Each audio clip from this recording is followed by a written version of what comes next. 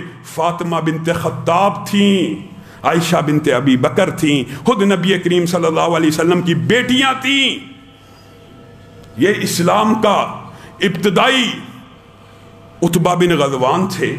یہ ایسے امیر کبیر ہر قریشی قبیلے میں سے، اور یہ ڈائیورسٹی تھی۔ یہ بات نہیں کہ بنو ہاشم میں سے سارے آگے، ڈائیورسٹی ہے، امیر بھی ہیں غریب بھی ہیں، ہر قبیلے اور کنبے سے تعلق رکھنے والا یہ ابتدائی گروہ جب نبی کریم صلی اللہ علیہ وسلم کی دار ارقم میں ٹریننگ لے رہا ہے۔ نبی کریم صلی اللہ علیہ وسلم نے توحید کے بعد سب سے پہلی دعوت اس دور میں بھی، یہ بھی بعض لوگوں کے ذہن میں مغالطہ ہے، اتنے اشکالات ہم نے پڑھا ہی نہیں کہ شاید 10 نبوی کے بعد نماز فرض ہوئی ہے، 10 نبوی کے بعد نماز کا اجرا ہوا ہے۔ سب سے پہلے توحید آنے کے بعد جبریل امین آسمان سے اترے، نبی کریم صلی اللہ علیہ وسلم کے سامنے وضو کیا، نبی کریم صلی اللہ علیہ وسلم کے سامنے 2 رکعت نماز کو ادا کیا اور کہا اللہ نے مجھے ایسی سکھائی ہے، آج کے بعد آپ نے ایسی پڑھنی ہے۔ مجھے ایک بات بتلائیے میرے بھائیوں، بات آئی ہے، طلب ہوتی ہیں کئی باتیں، لیکن غور کیجئے گا، نبی کریم فرضی نماز کے بعد 10 برس سے زائد لاکھوں صحابہ کے سامنے نماز پڑھتے رہے، ابتدائی اسلام سے لے کر 10 نبوی تک نماز پڑھتے رہے۔ نماز اعلانیہ پڑھی جاتی ہے، فرضیت کے بعد تو ویسے ہی اعلانیہ تھی، فرضیت سے قبل بھی صحابہ اس کے شاہد تھے۔ آج ہمارے معاشرے میں کیا فلسفہ ہے، معاذ اللہ، دکھ ہوتا ہے کئی مرتبہ، یعنی جو عمل نبی کریم نے حج کا 1 مرتبہ کیا وہ تو سارے کا سارا محفوظ ہے، نماز 20 سال پڑھتے رہے، اس میں کہا جاتا ہے جی اختلاف ہے، کوئی اختلاف نہیں، یہ تیرے مولوی اور پیر نے، تیرے امام اور فقیہ نے اس میں اختلاف ڈالا ہوا ہے۔ رسول اللہ صلی اللہ علیہ وسلم کی نماز اسی طرح محفوظ ہے جیسے وہ پڑھا کرتے تھے، اسی لیے حکم بھی دے دیا صلو کما رأیتمونی اصلی، نماز میرے صحابہ اسی طرح پڑھنا جس طرح مجھے پڑھتا ہوا دیکھا ہے۔ آج معاشرے میں اس طرح بھی پڑھی، اس طرح بھی پڑھی، اس طرح بھی پڑھی، اس طرح پڑھی، اس طرح پڑھی کی کوئی دلیل بھی تو ہونی چاہیے کہ بس جو فقیہ پیر امام نے کہہ دیا اسی کے پیچھے چل پڑنا ہے۔ رسول اللہ صلی اللہ علیہ وسلم نے ساری زندگی ایک طریقے کے ساتھ نماز کو ادا کیا اور حکم دیا اسی طریقے سے نماز پڑھنا۔ بات آئی ہے، میں تلہی اور اختلافی بات بالعموم کرتا نہیں ہوں، لیکن اللہ کی قسم ذرا اپنا نقطہ نظر اس کے اوپر غور ڈالیے، اس کے اوپر سوچئے، فکر کیجئے۔ اگر رسول اللہ صلی اللہ علیہ وسلم نے پوری زندگی کے اندر ایک نماز بھی رفع یدین کے بغیر پڑھی ہوتی، اللہ کی قسم ہم اس کو سنت سمجھتے، اس کو حدیث سمجھتے، اس کے اوپر عمل کرنا جائز اور مستحب اور اجر و ثواب کے باعث سمجھتے۔ ایک نماز بھی اگر رفع یدین کے بغیر پڑھی ہوتی تو کیسے ہو سکتا ہے کہ مکتبہ فکر ہم اپنے آپ کو کہیں کہ ہم اہل حدیث ہیں اور حدیث موجود ہو کہ نبی کریم نے رکوع میں جاتے ہوئے رفع یدین نہیں کیا اور ہم کہیں یہ سنت نہیں ہے، یہ ممکن نہیں ہے۔ آپ کو ایمانداری سے بتلا رہا ہوں، مجھے بتائیے مجھے اس بات کا کیا فائدہ ہے؟ فائدہ تو ان لوگوں کو ہوتا ہے جو کہتے ہیں ہمارے پیچھے چلو۔ میں تو آپ کو کہہ رہا ہوں ایمانت داری سے، دیانت داری سے کہ ہمارے علم مطالعے تحقیق کے مطابق نبی کریم صلی اللہ علیہ وسلم نے پوری زندگی میں ایک نماز بھی رفع یدین کے بغیر نہیں پڑھی، ساری زندگی رکوع میں جاتے رفع یدین کیا، آخری نماز تک رکوع سے سر اٹھاتے ہوئے رفع یدین کیا۔ اس کر لینے میں آپ کو اعتراض کیا ہے؟ حدیث صحیح ہے جی، حدیث بالکل ٹھیک ہے جی، ٹھیک ہے، پھر عمل کیوں نہیں کرتے؟ وہ بس وہ ایک فقیہ صاحب نے کہا تھا کہ نبی کریم نے نہیں کیا تھا، نبی کریم نے نہیں کیا، اس کی کوئی دلیل بھی تو ہونی چاہیے۔ میرے بھائیوں، رسول اللہ صلی اللہ علیہ وسلم نے اپنے ان صحابہ کو سب سے پہلے توحید کے بعد نماز کی دعوت دی، نماز سکھلائی۔ سیکھی کس سے؟ اصل میں سیکھی تو اللہ سے، جبریل امین ایک واسطہ اور ذریعہ بنے، رسول اللہ صلی اللہ علیہ وسلم نے اسی طریقے کو نماز کو اپنے صحابہ کو سکھلا دیا، ان کی گٹی کے اندر ڈال دیا۔ میں اور آپ یہاں پہ بھی رکیے، غور کیجئے، نماز دین کا ایک ایسا ستون ہے کہ بعض لوگ یہ سمجھتے ہیں یار نماز نہ بھی پڑھو، انسانیت کی خدمت کرتے جاؤ، یہ کام کرتے جاؤ، نماز جب دل کیا پڑھ لی، جب دل کیا نہ پڑھی نہ بھائیو۔ اللہ کی قسم نماز دین کا ایسا ستون ہے جو کفر اور اسلام کے مابین فرق کرنے والا ہے، کفر اور اسلام کے مابین فرق کرنے والا ہے، اور اس بارے میں متعدد حدیثیں موجود ہیں، ائمہ کے اقوال موجود ہیں۔ شکر ہے اس بات کے اوپر اجماع امت ہے کہ عادی بے نماز ایک ہوتا ہے ایک دن میں 5 پڑھتا ہے، اگلے دن 5 پڑھی، ایک دن ایسا آیا 4 پڑھ لی، اس کو عادی بے نماز نہیں کہتے۔ پھر اگلا دن ہوا اس نے قضا ادا کر لی، 5 پوری کی، یہ عادی بے نماز نہیں ہے، یہ وہ ہے کہ جو اپنی نمازوں میں غفلت برتتا ہے، اس کے لیے ویل کی گھاٹی ہے، اس کے لیے بھی عذاب ہے۔ لیکن جو عادی بے نماز ہے، آج 5 پڑھی، کل پرسوں پڑھی ہے ایک نہیں، پھر کئی دن گزر گئے، ایک دن 3 پڑھی ہیں، ایک دن 2 پڑھی ہیں، پڑھتا ہی نہیں۔ اور ایک وہ ہے جس نے عقیدہ ہی بنا لیا ہے کہ نماز پڑھنا ضروری نہیں۔ جو بندہ اس عقیدے کا حامل ہو، اجماع امت ہے، کوئی حنفی بریلوی اہل حدیث میں اختلاف ہی موجود نہیں، جس بندے کا یہ عقیدہ ہو نا، یہ بعد میں صوفیوں نے اختلاف بنایا ہوا کہ نماز نہ بھی پڑھی جائے، خدمت انسانیت کر دی جائے، دیگیں دے دی جائیں، بکرے دے دیے جائیں، سارے گناہ معاف ہو جاتے ہیں۔ یہ صوفیوں کا مذہب ہے، یہ اسلام کا دین نہیں ہے۔ بریلوی دیوبندی اہل حدیث اس بات کے اوپر متفق ہے، جس بندے کا یہ عقیدہ ہے نا کہ نماز اسلام کا ستون نہیں ہے اور نماز نہ پڑھنے سے دین اسلام میں کوئی فرق نہیں آتا، وہ بندہ دین اسلام سے خارج ہے۔ اجماع امت ہے، اجماع امت ہے۔ اور صحابہ نے کہا جو بندہ یہ عقیدہ نہ بھی رکھتا ہو، عادی بے نماز ہو جائے، عقیدہ ہے اس کا کہ نماز پڑھنی چاہیے، 5 نمازیں ہونی چاہیے، لیکن سستی کری جا رہا ہے، اس کے ساتھ کیا معاملہ کرنا چاہیے؟ اس کو قید کر دینا چاہیے، اس کو کوڑے لگانے چاہیے، اس کو تحذیر کے لیے مسلمانوں کے قبرستان میں دفن نہیں کرنا چاہیے، اس کا جنازہ نہیں ہونا چاہیے۔ کس بندے کے بارے میں؟ جس کا عقیدہ یہ ہے۔ نبی کریم صلی اللہ علیہ وسلم نے کہا تھا نا اپنے صحابہ کو کہ میرا دل کرتا ہے کوئی امامت کے اوپر اور کھڑا ہو جائے اور میں ان گھروں کو جا کے آگ لگا دوں جن کے مرد گھروں میں بیٹھے ہوئے نماز کے وقت۔ کیا ان کا عقیدہ یہ تھا کہ نماز ہے ہی نہیں؟ نہیں، ادھر اذان ہوئی، ادھر مسجد میں حاضر نہیں ہو رہے۔ ان کے گھروں کو اگر آگ لگانے کا حکم ہے، اگر نبی کی خواہش ہے، نبی کی خواہش ہے، یہ کسی مولوی مفتی کی خواہش نہیں ہے۔ پھر اعتراض مولوی کے اوپر ہوتا ہے، بڑی جی سخت بات کرتے ہیں جی مولانا صاحب، بڑی سخت بات کرتے ہیں۔ یہ میں سختی کر رہا ہوں، یہ نبی کریم صلی اللہ علیہ وسلم کی خواہش ہے۔ اگر تمہیں نبی کی خواہش کا احترام اور ادب نہیں ہے تو تم کسی کا بھی نہیں کر سکتے۔ نبی کی خواہش ہے میں ان گھروں کو آگ لگا دوں جن کے مرد نماز کے ٹائم گھروں میں بیٹھے ہوتے ہیں۔ یہ نبی کی خواہش ہے، مولوی اور مفتی کی نہیں ہے۔ تو اس بارے میں خواہش کیا ہوگی جو کہتا ہے نماز دین کا حصہ ہی نہیں ہے، انسانیتی مذہب ہے؟ نبی کریم صلی اللہ علیہ وسلم نے ان نفوس قدسیہ کی اس طرح تربیت اور ٹریننگ کی، آپ ذرا غور کریں۔ حضرت عمر بھی دوسرے اور تیسرے مرحلے میں اسلام کو قبول کرنے والے ہیں، اگرچہ ابتدا میں کیا، لیکن یہ جو ابتدائی صحابہ ہیں، آپ نے کبھی اور شاید نہ کیا ہو، ان میں سے خلافت راشدہ میں 3 افراد شامل ہیں، یعنی جن لوگوں نے ریاست کے امور سر انجام دینے تھے، اس کے لیے یہ بات لازم ہے، آج بھی لازم ہے۔ حکمت عملی کے تحت اگر آپ دھرتی کے اوپر، زمین کے اوپر اسلامی سزاؤں کا، اسلامی ریاست کا، اسلامی قانون کا، اسلامی نظام کا نفاذ چاہتے ہیں نا، تو آپ کو اسی طرح کی ٹریننگ اور تربیت اور اسی طرح کی امانت داری اور رازداری اور اسی طرح کی آپس میں اخوت قائم کرنی ہوگی جس طرح اسلام کے ان ابتدائی نفوس نے کیا۔ حضرت ابو بکر پہلے خلیفہ بن گئے، ابتدائی اسلام قبول کیا۔ حضرت عثمان بھی خلیفہ بن گئے، ابتدائی اسلام قبول کیا۔ حضرت علی بھی خلیفہ بن گئے۔ 3 تو اسی دور میں سے ہیں۔ گویا نبی کریم صلی اللہ علیہ وسلم اس دور میں اسلام کی ریاستی امور کی ٹریننگ کر رہے تھے۔ آج یہ سمجھتے ہیں اسلام ریاست کو ایڈریس نہیں کرتا، دین نامکمل ہے، دین کے اندر اسلامی حکومت اور سیاست اور ریاست کے لوازمات موجود نہیں۔ یہ دھوکہ ہے، یہ مغالطہ ہے۔ پوچھا جاتا ہے کئی مرتبہ، ہم تو کہتے ہیں ہمیں بلایا جائے، جی معیشت کیسے مستحکم ہوگی؟ اسلام معیشت کو ایڈریس نہیں کرتا۔ جھوٹ بولتے ہو۔